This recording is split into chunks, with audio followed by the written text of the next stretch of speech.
The night we've all been waiting for finally arrived as the NBA draft went down, and all of the biggest names in the class have now officially found new homes for the start of their careers. This year's draft is being labeled by many as one of the strongest classes potentially we've seen in years, and top to bottom, there are so many guys who will be producing in rotations for years to come.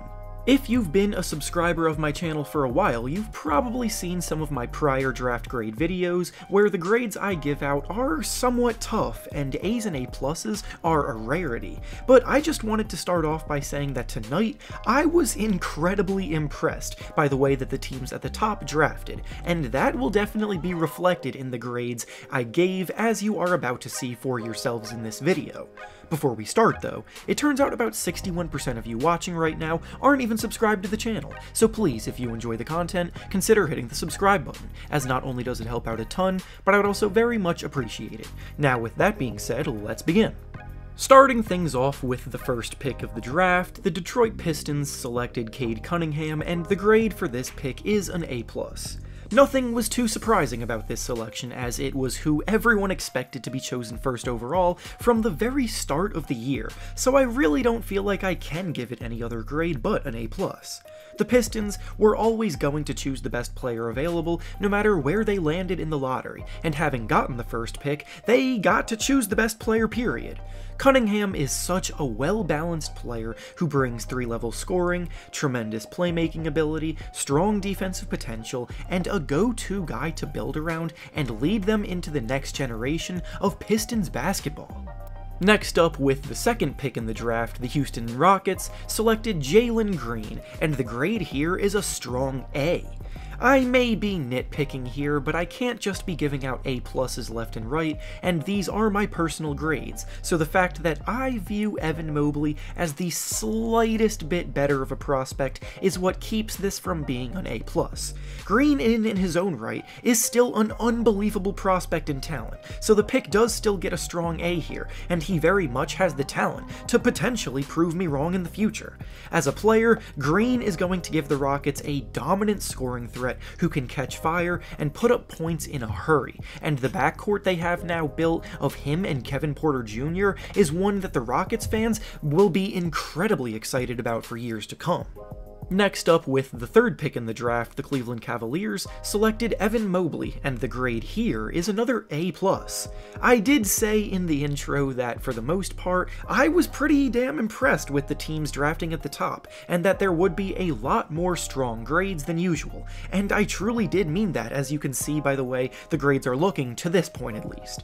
Mobley could prove to be a generational talent as a big man, so to land him at 3rd overall is a dream scenario for the Cavaliers, who need a ton of defensive help, which is what they'll be getting out of Mobley. Mobley is one of the best defensive prospects we've seen come out of the draft since Anthony Davis, and he brings a level of rim protection and versatility for a guy his size that we've rarely seen before. The top 3 players in this year's draft, I believe, could prove to be one of the strongest top 3s we've seen in a while, and separating them is incredibly difficult. Next up, with the fourth pick, the Toronto Raptors selected Scottie Barnes, and the grade here is a C. This is the first pick of the night that wasn't exactly a guarantee, and if I'm being completely honest, I think it was a bit of a reach.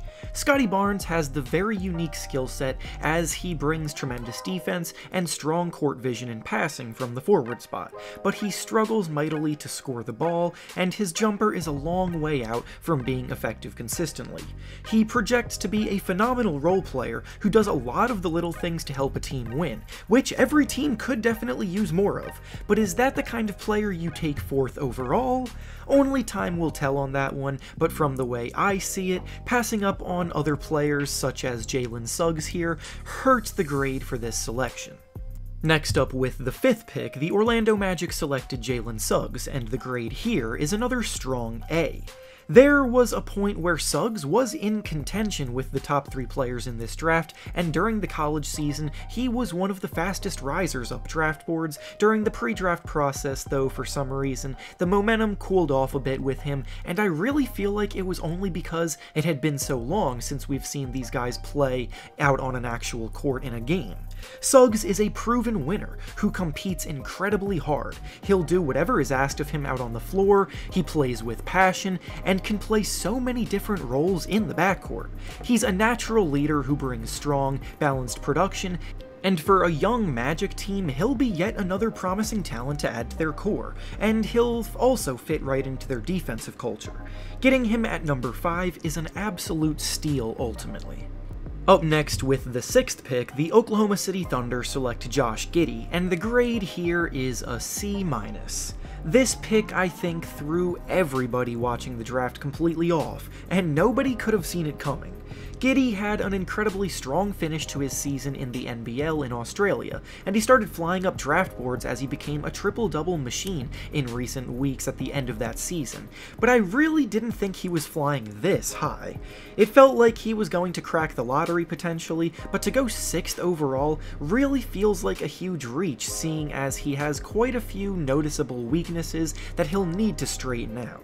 Now, it's not like he's a bad player or that I'm saying he'll be a bust, because he is a great playmaker who sees the floor very well, but the point of these grades is based on who is making the best selections possible based on the available talent, and I think there were quite a few better options they could have gone with here. Next up, with the 7th pick in the draft, the Golden State Warriors selected Jonathan Kuminga, and the grade here is yet another A. I've said this about him in the past, but Kuminga could potentially have the highest ceiling in the entire draft this year. He's just super raw right now.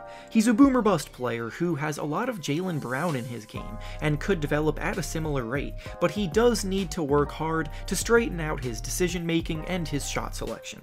Physically, he has all the tools you could want from a wing player. He's very athletically gifted, and he showed plenty of flashes of greatness in the G League, playing against other professionals. It was just in inconsistent bursts. Regardless, he's a top 5 talent this year in my view, so being able to get him at 7 provides tremendous value for the Warriors to potentially add another asset to their arsenal. Next up, with the 8th pick in the draft, the Orlando Magic selected Franz Wagner, and the grade here is a B. The Magic hit a home run with their first pick of the first round, so with their second selection in the top 10, they played it safe and selected Wagner, who provides versatility and winning intangibles on both ends of the floor. He's not necessarily someone who dominates with the ball in his hands, but he's a very good shooter, phenomenal defender who can defend multiple positions, and he'll serve as a glue guy in their lineup, doing all of the little things and making the lives of those around him much easier. It's not a flashy pick, but it is a good one still. Up next, with the 9th pick in the draft, the Sacramento Kings selected Davion Mitchell, and the grade here is an A-. Mitchell performed tremendously on the big stage of March Madness, and he brings everything the Kings need. The Kings were the worst defensive team in the NBA last year, and it just so happens that Mitchell is possibly the best perimeter defender in the draft, as he absolutely hounds opposing ball handlers and makes life hell for them. Also, with Buddy Hield finding himself in trade rumors, the fact that Mitchell proved to be a much improved perimeter shooter will also be a great asset for them to replace the shooting of Hield. I really like this pick a lot, and it definitely deserves this high grade. And finally, to wrap up the top 10, the Memphis Grizzlies selected Ziaire Williams, and the grade here is a D. This is the pick I was lowest on in the top 10 when discussing reaches compared to who was on the board at the time, because this was the biggest of them all. Before the college season began, he was viewed as lottery talent, but he really didn't have a great season at Stanford at all this year, and it's really tough to ignore that. He shot 37% from the field and 29% from 3, two abysmal numbers for a scorer like him with his playstyle, and a lot of the intrigue with him stems more from potential than what he actually is at the moment. He definitely has potential, but whether or not that potential warrants a top 10 pick is very much up in the air. And with that being said, that's all I have for you today. Make sure to like the video, subscribe to the channel, and comment down below what grades you would give to these teams. Thanks for watching, and I'll see you all next time.